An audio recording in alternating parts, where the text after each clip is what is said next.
On a abordé en 2 heures de temps, de manière très synthétique, les problèmes juridiques, de management, toutes les questions que se posaient les différents confrères à bâton rompu, de manière très libre. Non, c'était vraiment très bien, très enrichissant.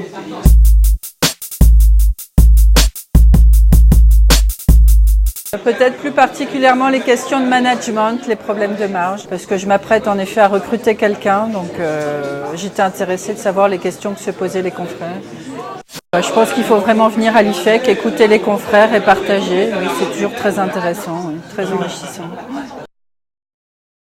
Aujourd'hui, tous les cabinets, par exemple, qui sont sur les missions traditionnelles, quel est leur avenir? Quel est l'avenir des collaborateurs, justement, qui sont formés que sur ces missions-là? Alors qu'aujourd'hui, je pense qu'on est vers une mutation, vers le conseil, et les difficultés, bien sûr, qui engendrent cette mutation.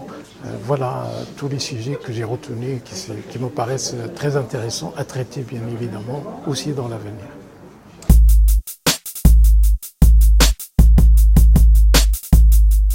Moi, je pense que le sujet qui reste toujours préoccupant, bien sûr, c'est celui de l'accompagnement des petits cabinets pour réussir cette mutation. C'est le sujet qu'on doit vraiment traiter de très près. Et la transition numérique, même si elle n'est pas complètement aboutie, la prise de conscience est là. Et de cette prise de conscience, le sujet peut-être immédiat qui est intervenu, c'est quelles conséquences sur nos ressources humaines, sur nos collaborateurs, ceux qui sont là, comment on les transforme, comment on les accompagne dans cette évolution. C'est peut-être été ça le point le plus majeur qui a été échangé ce soir.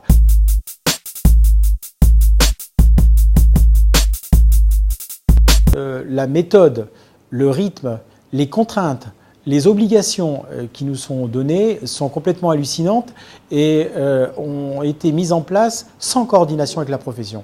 Et c'est là où les consoeurs et confrères ne comprennent pas ce que, je dirais, nos représentants, l'institution, à une certaine période, a pu faire et comment elle l'a fait avec cette tutelle pour se laisser imposer ce genre de choses où on est devenu des scribes 2.0. Ça, c'est le premier point et sur lequel nous devons travailler, nous devons réfléchir pour effectivement être beaucoup plus en proposition, en anticipation de tous ces sujets-là pour éviter de les subir.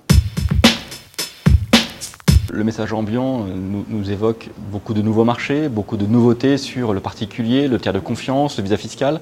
Toutes ces missions aujourd'hui qui ne représentent que très peu au quotidien dans le chiffre d'affaires de nos consorces et confrères, des marges qui s'érodent, une volonté de comprendre le monde qui nous entoure et donc une volonté d'échange. Et cette proximité, cet échange, nous l'apportons et on apporte les réponses. Le client attend de nous du service et non pas d'être simplement un vecteur de déclaration.